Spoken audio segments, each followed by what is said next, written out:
Conan! Conan! You barbarian! Bree Conan puts it beyond doubt. King. North have been brave, but Brisbane, the Queens of the Jungle, they reclaim their throne. The Brisbane Lions are AFLW premiers for the second time.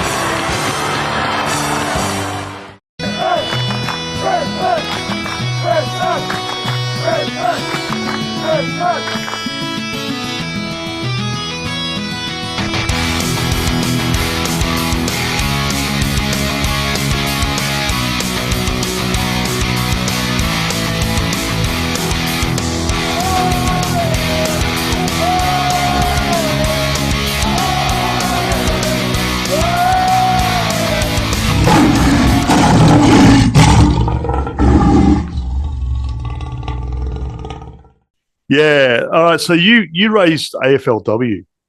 Yes. We've got a bit happening there at the moment. That side of things is starting to kick up again for the year. I mean, they're finalising list spots and the fixture was just released, things like that. So it's starting to get really exciting for the AFLW again. Yeah. And look, if you want to know who we picked up in the AFLW draft or who got traded or who's departed the club, I did an episode on that earlier this year. I think it was probably the first episode of the year. I think it was the week before I jumped on. Yeah, maybe. Yeah, maybe. Yeah, a week or two before you come along. Yeah. And I did forget one of the players' names and look like a goose. It's become a weekly thing for me now. Part of the charm.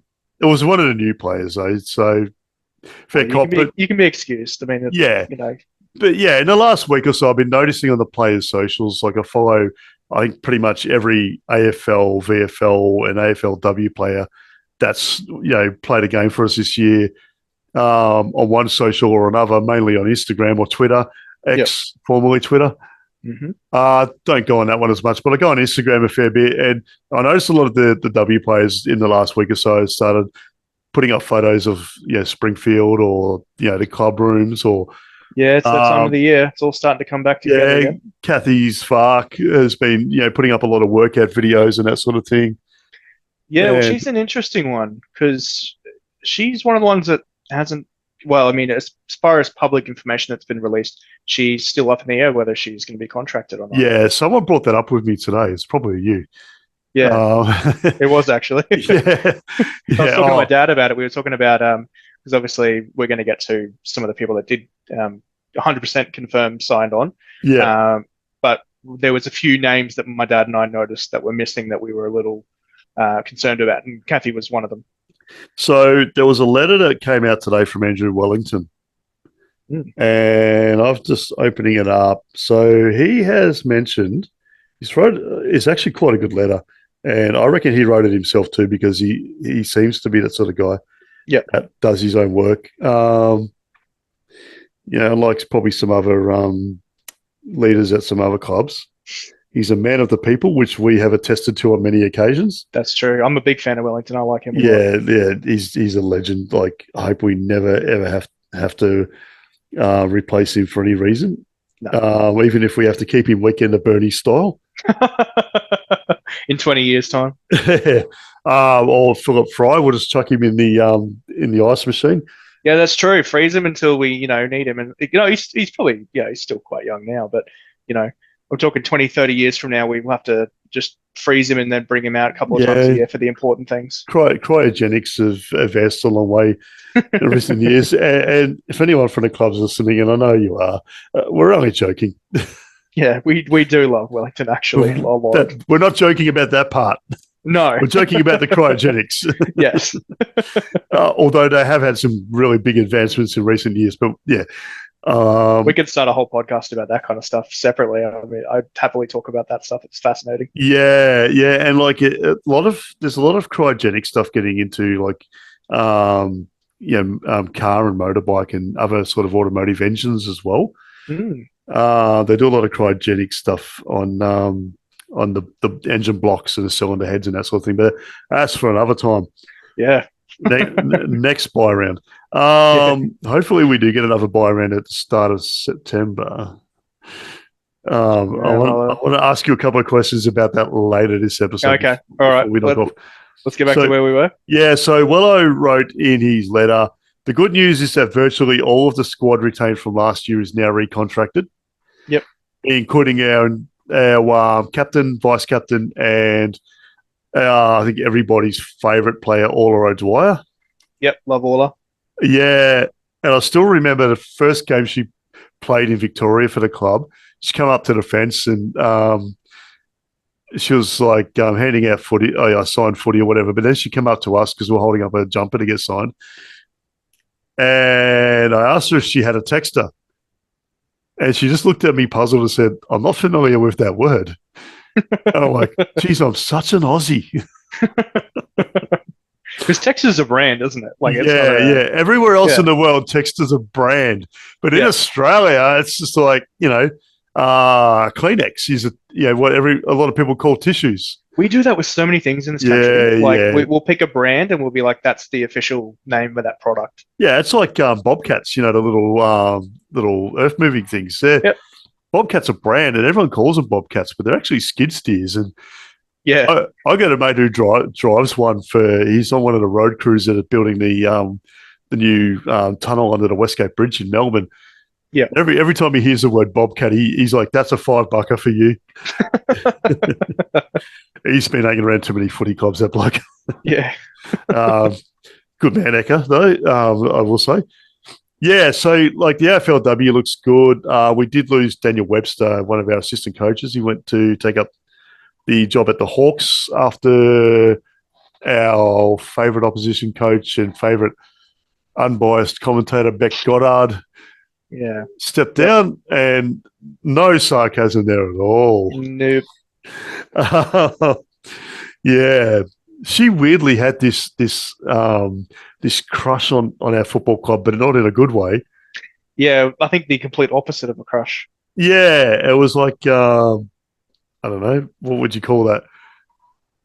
Grudge. Yeah, grudge. Yeah, and yet she coached how many premiership wins against us? One at least. Yeah. So it's like, pin your shoulders back, Beck. Yeah. Look, she's one of my least favorite footy people in general. She put her up there with the family that starts with a D that plays for Collingwood.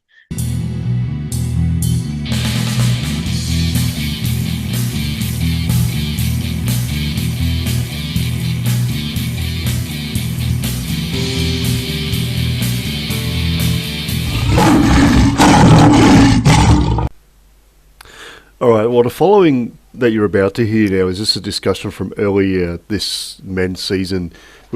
Al and I were just having a bit of a chat about the guys from the men's teams attending women's games at different times, and just had a bit of a broader discussion about that side of things. And I added myself about the time I came across an AFLW player from another club. So listen on, and then we'll get back into the show after that.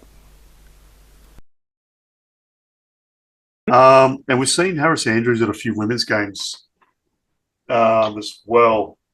So, like, the boys obviously do take a bit of pride in the other teams at the club as well. It's good to see them at the women's games, isn't it? Yeah, you can tell that they genuinely care. Yeah, and all the girls go to the men's games and just get. Oh yeah. Yeah, you look on their socials and they're just really into it. And it's good for the culture of the club to have everybody on the same page. Yeah, I'm not sure if it comes through in the broadcast, but when you go to the Gabba games, usually the camera pans around and put on the big screen. It'll pan up and it'll be a dozen AFLW players sitting there. Just in casual attire, all sitting together up in the stands. So I don't know if that comes through to the broadcast, but they definitely show it on the ground to say, "Hey, look." Yeah, no, you do see it a fair bit, and look, I love seeing.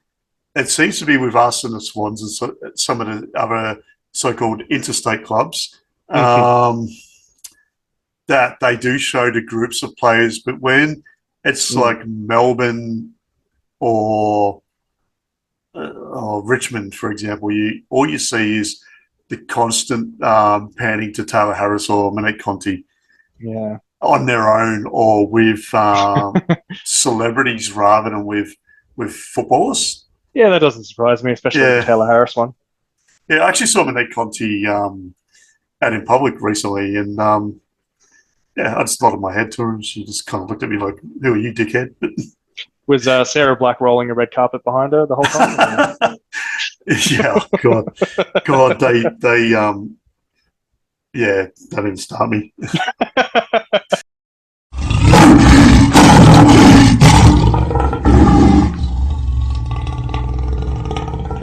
Yes, yeah, AFLW. I mean, we're the reigning premiers. That was a big tangent then away from AFLW. Yeah, I mean, look, there's not a great deal to talk about now. Just the fact that we've recontracted pretty much almost everyone. Yep. Training starts on Monday. Formal training. A lot of girls have been doing some extra training. And the fixture was released today. Yeah, the fixture was released today. So I guess the Queenslanders have got a fair few games, but there's a couple of changes. I think there's some midweek games coming up this season. Yeah, I haven't looked. I've only looked at basically which games that I can go to. I had it because I sent it to you before, the screenshot for the. I just remember I was just interested to see initially who we weren't playing because obviously we don't do, full play each other once kind of competition at this stage. Because the AFL really shit the bed on that one. Yeah, so there's only a 10-week season. So there's several clubs. I mean, there's a few buys in that as well. So there's several clubs that we just won't get to play at all. Yeah. So no Freo, no Giants, no Hawks, no Port, no Richmond or Bombers this year. Yeah, no Freo over there is not such a bad thing. Let's face it. I mean, they got a pretty good record against us everywhere. True. We have had some good wins against them. I think we had a big one away in the last couple of years. But yeah, generally it's been hard work against them. Richmond as well. Like, there's been some really low-scoring, close games with them. Yeah, I mean, the teams that were initially in the competition, or at least first couple of seasons, they're always ones that we have really strong games against, as in, like, they do well against us as well, and it's a genuine coin toss. But then there's, there was that trickle of all the other teams joining the competition over the years, and some of them still haven't quite evened out a little bit. And I think West Coast is one of those, still quite a bit of a, I won't say weak team, but just not as developed. As some of the older teams. West Coast sacked their entire coaching staff. Yeah, including old mate Michael Pryor. I can tell you, in the Pryor family, the apple fell a long way from the tree because Jackson is a much more decent citizen than his dad. Oh, really? Yeah. Some of the stuff that's come out of the West Coast camp and the WA media about Michael Pryor, about why they got rid of him at the Eagles and how happy they are not to have him there. Right, okay. There's a bit of misogyny going on. And look, I understand that not everybody is on board with the pride side of things and whatever. Look, it's a matter of personal opinion. But surely you'd know in advance before you got in as the head coach of a women's team that, like if you had, I don't know, surely that stuff would have got vetted out in advance, I would think. Yeah, well, he was at loggerheads because Hamish Brayshaw and I think Jamie Graham, maybe. Don't quote me on Jamie Graham. I know he was a coach there at one stage, but they were assistants at different times and they butted heads with him a lot on the pride stuff because they were all for it. Yeah. People are people, love is love and all that sort of thing. Sure, yeah. Michael Pryor was not on board with any of that. And look, the pride scene goes hand in hand with women's sport. Yeah. And look, I have no problem having an immense sport either. I just, I've always been of the opinion that people are people. Yeah, doesn't bother me. If you loved another man or, my sister or someone loved another woman, hey, as long as you're happy. Yeah, look, never been a problem with me. Yeah. I don't see the fuss around it, to be honest. So it's surprising to hear that someone that was in a position like that was had that stance. I mean, you know what you're getting yourself involved in when you apply for a job like that. where that, the Pride round's been around for not since the beginning of the competition, but for at least a few years. I reckon probably the second season the Bulldogs and Carlton had the first Pride game. Yeah. That was the one. That was that night game where, what was her name? Brooke Lachlan, who's not really a big sort of name player anymore, but she kicked 6. Might have been on debut. And Lauren Arnell kicked 3 or 4 for her previous team that she played for before us that we don't like. Yeah. And now she's coaching Port Adelaide.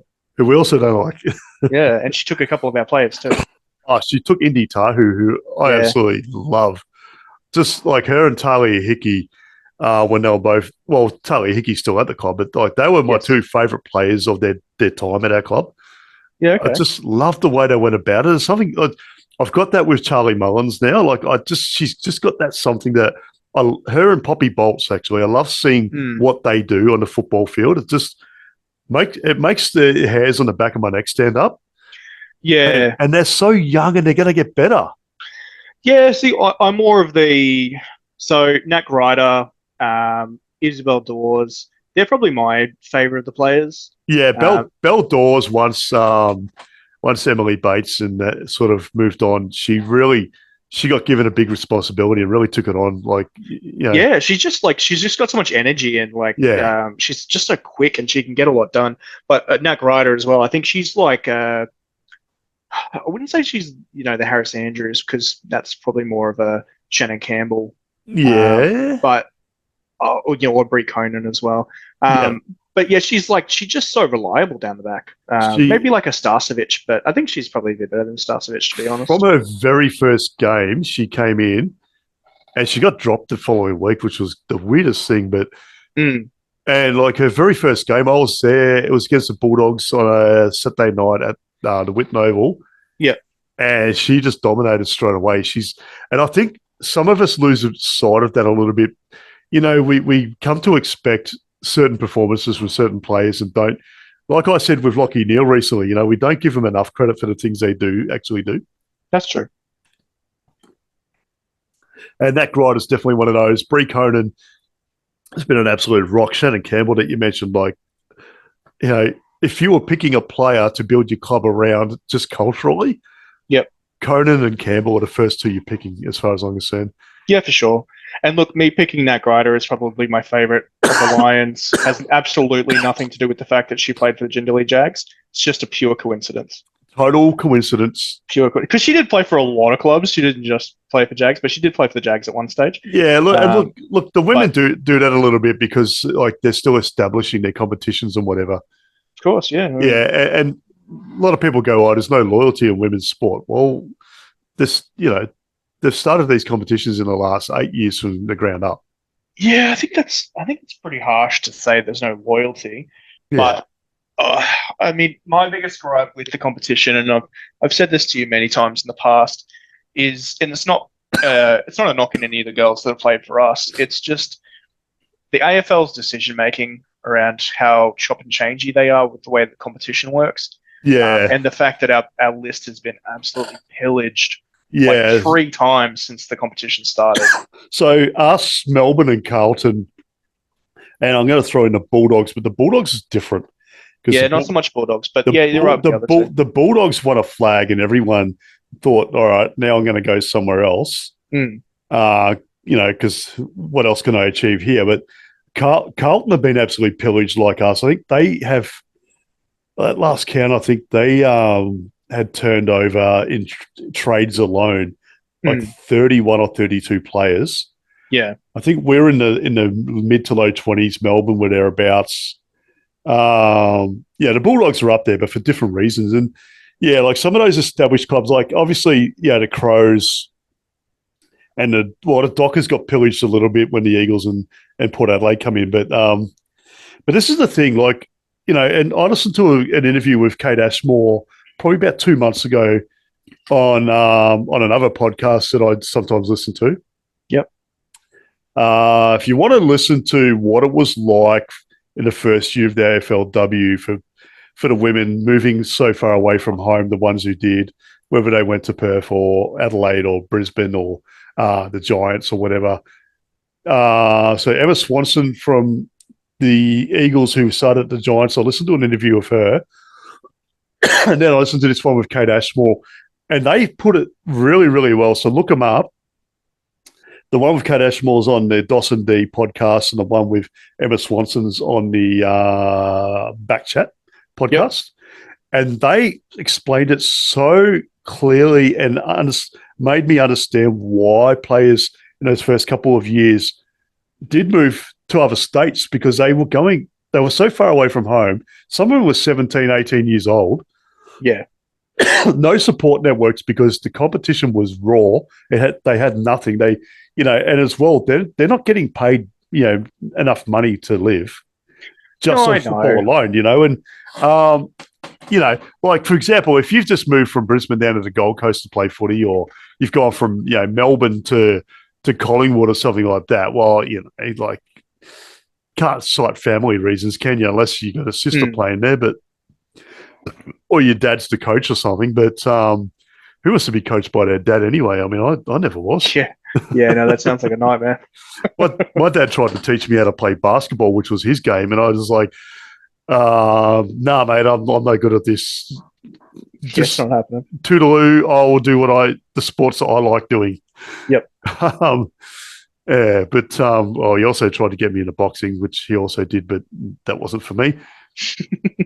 But yeah, look, I really I was really upset with Kait Ashmore when she left because, my daughter absolutely adored her, and they built up a little bit of a friendship as well. But I now understand why she came back to Victoria and what it meant to her to be able to work full time now, and because she was doing a degree that she couldn't transfer to Queensland as well.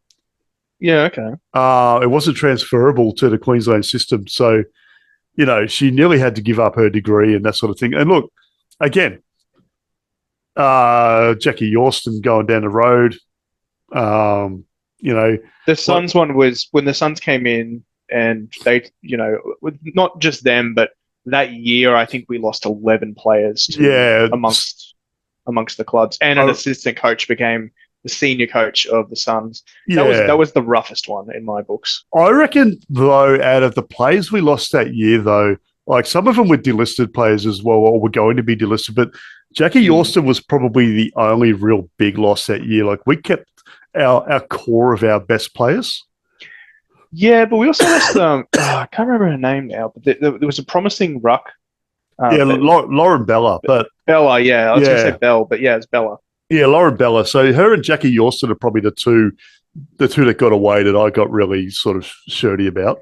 Yeah, but we also lost Virgo and Virgo and Kasler were at the ends of their career. So like Virgo had the knee, so she hadn't played a lot of footy, but she was sort of towards the end, was getting maternal. Kasler was cooked in her last season for us. I met Leah Kasler so she played in a state game, it was Yellows versus Victoria 2017. And my daughter and I met her. She was sort of walking around saying hello to family and friends and whatever. And she came up to my daughter. She's wearing a Mitch Robinson t-shirt of all things. Yeah. And she's gone, "Oh, Mitch Robinson. I love him." Okay.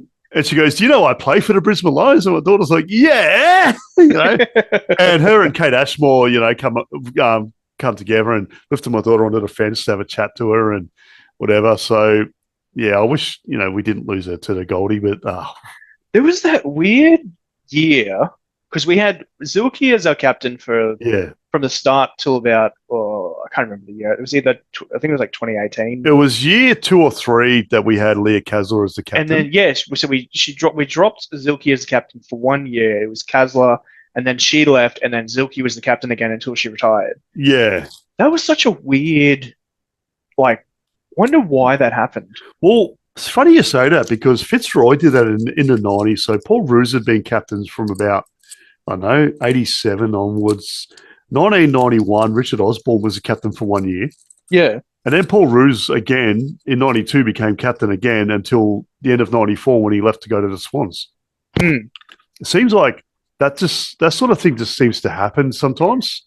Yeah, it's so weird. Like, because obviously they have to vote every year on who they think the captain should be, and Yeah. then for one reason or another, which we may never know, they didn't have the faith in Zilke, or at least the vote. We don't know how close the vote was. She might have Yeah. missed out by a single vote. Who I knows? think she was still vice captain that year, though. Yeah, but to drop off for 1 year, and then Kasler made the captain for a year, and then she left at the end of that year, Correct. and Yeah. then it was Zilke again for what 2, 3 more seasons until she Oh, retired. more than that. Yeah, maybe like 3 or 4. Yeah. Yeah, Because, she retired after the premiership, the first one. yeah, you're right. So Yeah. it's just so strange. I'd love to know more about that if if there's anyone out there that has that information. Yeah. Um, And one of the absolute OG women's footballers as well, who was a genuine, pure footballer. In the beginning of the AFLW, there were a lot who weren't really footballers. They were learning the game because they hadn't had that ability to play through, the age groups and whatever. Yeah, I mean, and she's obviously still, she's still around the club, so she's a great person to have around. She's an assistant coach now, I think, with the men's side. Yeah, she works in, I'm going to say, recruiting with the men's as well. Okay, yeah, so she's got, they wanted to keep her around. Yeah, and she, like I said, like an absolute pure footballer at her best, which we didn't get to see at the top level. Because I think we caught the tail end of it. Yeah, we caught sort of the first couple of years she was the tail end of her peak years, but at her peak years she would have been amazing to watch. For sure. But yeah, I guess with the fixture, so Victorians are a bit up in arms about it as they are every year. Because we seem to be getting less and less games down here, but there's 3 on the fixture for this year. Yeah. And ironically, I'll be able to make it to the one at Casey Fields against Melbourne, maybe the one against Carlton, but the one against Geelong in the town I live in. I was going to say the easiest one for you to get to. I'm pretty sure my daughter's going to be playing cricket that afternoon at that time of day because she's playing senior women's cricket this coming summer. So they play on Sundays, Sunday afternoons. So yeah, that's a bit of irony for you. Yeah, well, I mean, the fixtures, it's all right. I don't really have too many. I had a very quick look at it. I don't have too many complaints with it, but I'm more concerned about the last couple of players that we haven't got confirmation on whether they're playing on with us or if they're doing something else. Yeah, so Ruby Thvark is another one. And obviously, Ruby being number 29, I love her. Yeah. And playing for the Lions, I love her as well. I mean, she plays for my football club, wears my favourite number, but also I love the way she goes about it. She's like a little greyhound. I don't think she's signed. No, Ruby has, but Kathy hasn't. Ruby has, because Ruby's had some pretty cryptic sort of stuff on her socials that had me scratching my head a bit saying, ooh. Yeah, not sure what the go is with that, because obviously I don't have most of those socials anymore. Yeah. But I know that Ruby is locked in, but Kathy, as recording right now, hasn't been confirmed. Having said that, I'm 99.999% sure that all of her workout videos are at Brighton Homes Arena. Yeah, look, I can't see a reason why she wouldn't want to, unless there's personal life reasons. But yeah, who knows? But I mean, Sophie Conway is another one. I was about to say that. Yeah, they're the two, aren't they? Yeah, I also think Dakota Davidson's not necessarily locked in, but she is on a lot of the promotional material, so I'm not as worried about her. No, if the club didn't think she was going to stick around, they wouldn't put her on the 2024 season banners and things like that. And she writes if you obviously you're not on all the socials, but no. I've been sort of getting around it a bit just to sort of catch up with what's happening and whatever. And she comments on every post by every teammate, every official who's on socials and whatever, and every post by the club and every post by the AFLW account about our club. Yep. Well, posting love hearts and stuff like that. So she's not going anywhere. Yeah, so that's good. And then I think Dunn is the last one from the Premiership list that's also not confirmed, the Irish lady. Yep. So drinking game when you're watching AFLW football is every time the commentator mentions the Irish woman, not by their actual name, but just says the Irish woman. Yep. You and Chris Fagan have to sit down and have a nice cup of tea. Because you can beat an egg, but you can't beat a cup of tea. That's apparently. exactly right. Okay, if you've listened on this far to the end, thank you very much. Really appreciate it. This is, I guess, the first full, complete AFLW episode for the year. We'll be keeping the updates coming on our regular episodes as things come in from the club, from pre-season training and so forth. But once the season starts, we'll be putting out an episode specifically dedicated to the AFLW each weekend. Yeah, if you're a listener and you're into that scene and you want to come on the show, have a bit of a chat about the girls or the women's team, the coaches or whatever, or even if you are one of the coaches, we'd love to have you on. You don't have to be anyone so-called important. You can just be a fan. If you love women's football, if you love the Brisbane Lions women's team, we will definitely have you on anytime you like. So, in that case, we have an email address, brisbanelionspodcast@gmail.com. We have a SpeakPipe account where you can leave us a bit of a voice message, and that's if you go to speakpipe.com, look for We Are the Pride, all one word, or you can contact us through Facebook, We Are the Pride Brisbane Lions Podcast, Instagram, similar sort of name, and YouTube, We Are the Pride Lions Pod, I believe is our username. Also, we're also on TikTok, funnily enough. But yeah, look, plenty of ways to contact us, and if you'd love to come on, we would love it even more to have you on. So, thanks for listening, and more updates as they come in. Thank you.